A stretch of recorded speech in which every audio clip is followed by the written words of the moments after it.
اللہ تبارک و تعالی آپ کی اس جلسے میں حاضری کو قبول فرمائے۔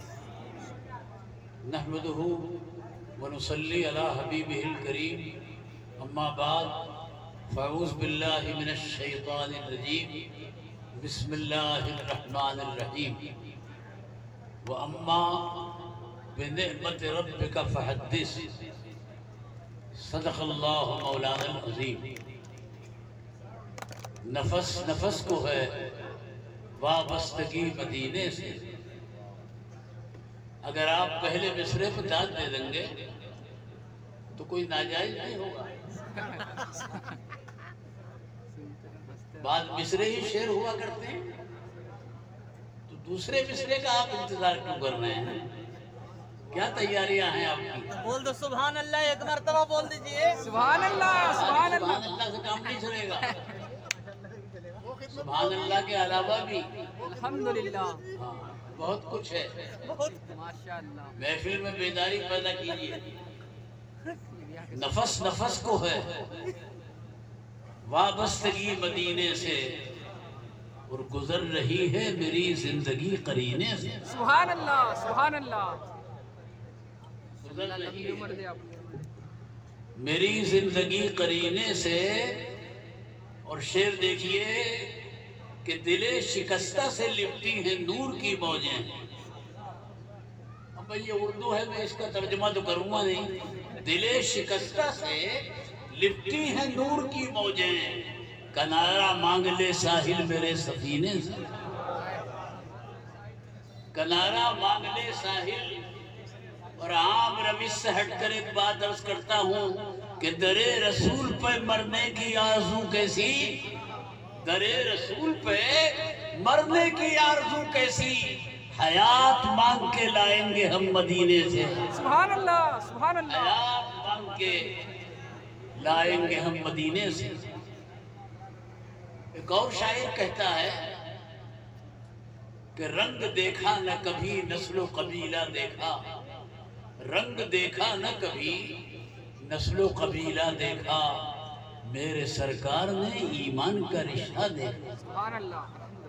میرے سرکار نے ایمان کا رشتہ دیکھا، اور ہو گئے دور سے سیراب اویسے قرنی، پاس رہ کر بھی ابو جہل کو پیاسا دیکھا۔ ہو گئے دور سے سیراب۔ دنیا میں تین رشتے بہت اہمیت رکھتے ہیں، ایک وطنی، دوسرے لسانی، تیسرے خاندانی۔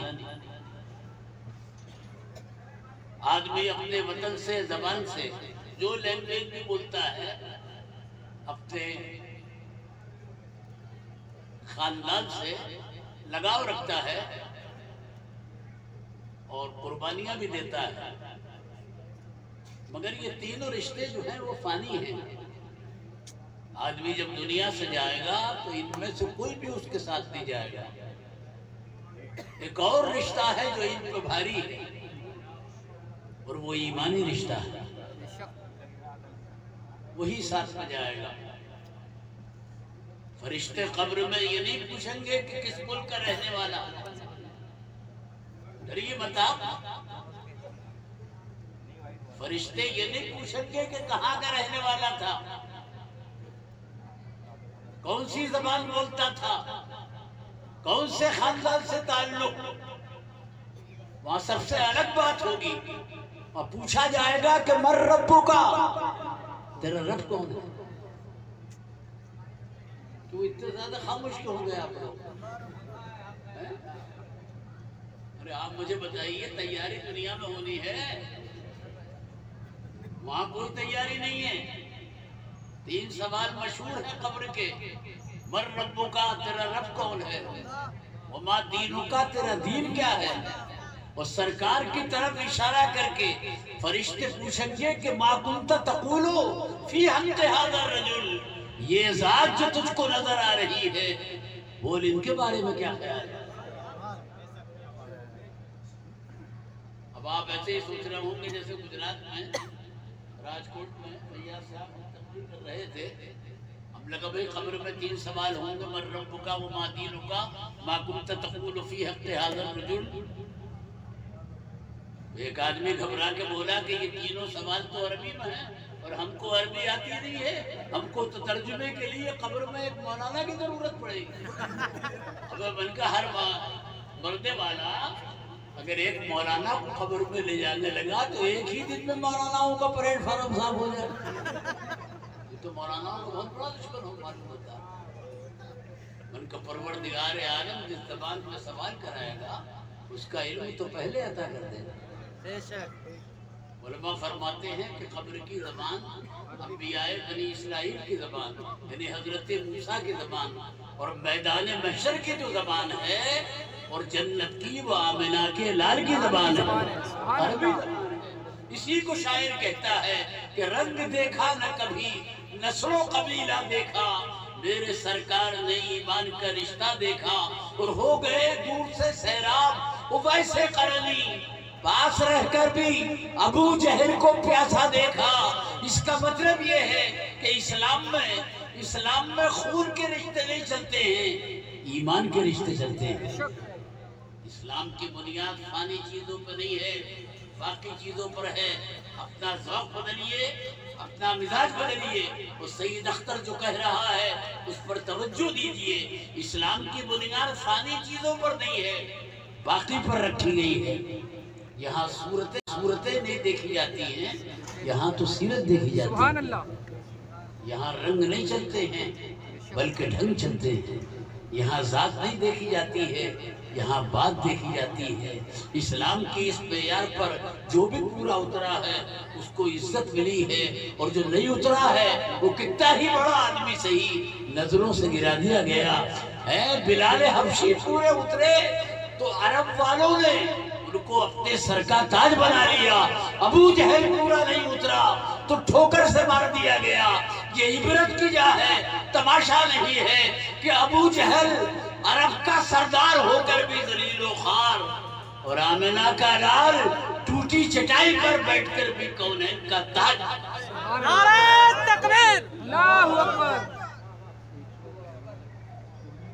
جلسہ ولادت نبوی کی خوشی میں رکھا گیا ہے، ہر سال رکھا جاتا ہے۔ اللہ قبول فرمائے، آپ تشریف لاتے ہیں، آپ کی حاضری کو قبول فرمائے۔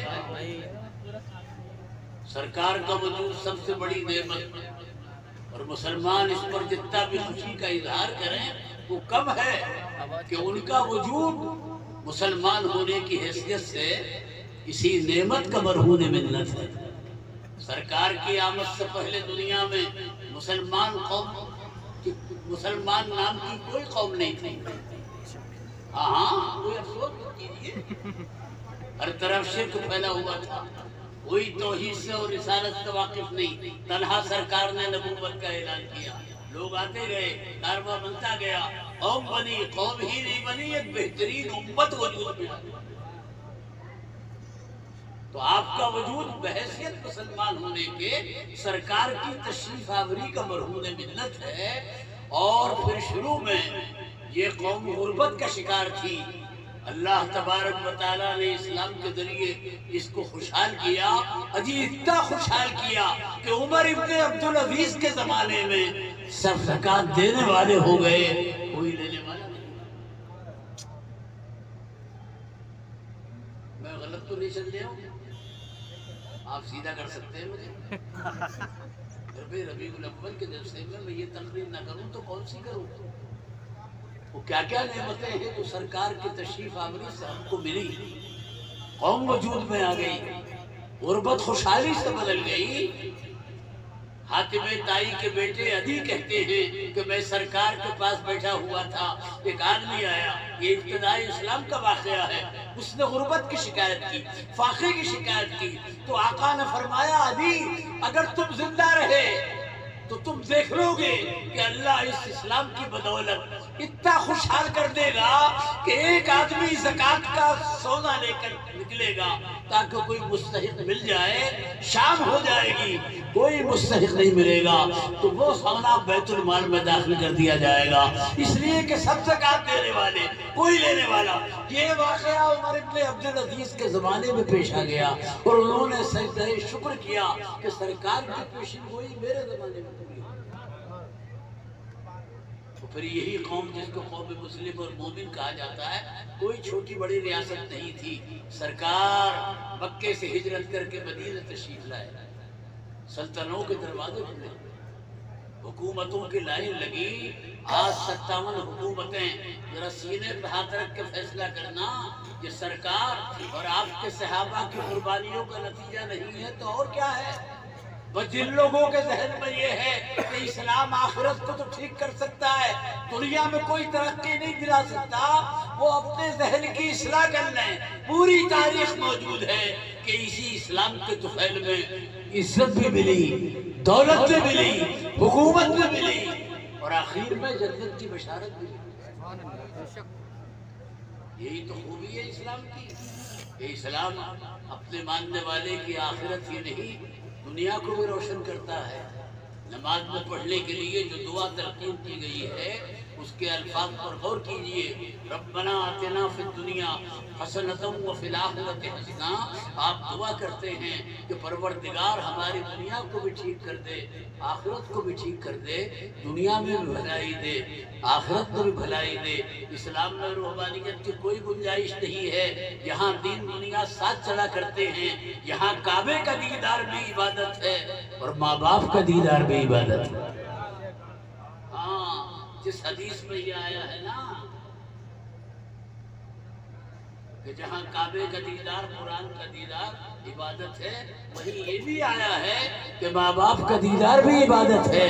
یقیناً نماز دخول جنت کا سبب ہے، مگر قریب میں سرکار فرماتے ہیں کہ جو تاجر دیانتداری کے ساتھ تجارت کرے گا، جھوٹ نہیں بولے گا، سامنے والے کو دھوکہ نہیں دے گا، فرماتے ہیں کہ ایسے تاجر کا حشر قیامت کے دن نبیوں اور شہید۔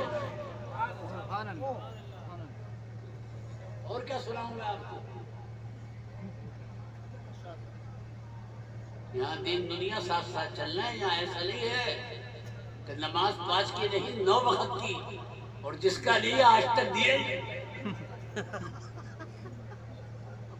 یہاں تو دونوں چیزیں ساتھ ساتھ چل رہی ہیں۔ ایک طرف سرکار فرما رہے ہیں کہ جو ایک نماز کے بعد دوسری نماز کا انتظار کرے، مسجد میں دل اٹکا رہے، بدن اگرچہ باہر ہو، تو ایسے نمازی کو قیامت کے دن اللہ تبارک و تعالیٰ اپنے عرش کا سایہ عطا فرمائے۔ جی، اور جہاں یہ فرمایا 7 آدمیوں کا ذکر ہے، شامل ہو جائیے ساتھ میں آپ بھی، کہ ایک نماز کے بعد جو دوسری نماز کا انتظار کرے گا اسے اللہ تبارک و تعالیٰ قیامت کے دن عرش کا سایہ عطا فرمائے گا۔ وہی متصل فرما رہے ہیں آقا کہ جو حاکم انصاف کے ساتھ حکومت کرے گا اللہ تبارک و تعالیٰ اسے بھی عرش کا سایہ عطا فرمائے گا۔ بولو دین دنیا ساتھ چلنا۔ ایک طرف فرمایا جا رہا جو زبان اللہ کا ذکر کرے گی قیامت میں آپ کا اس پر کوئی اثر نہیں ہوگا۔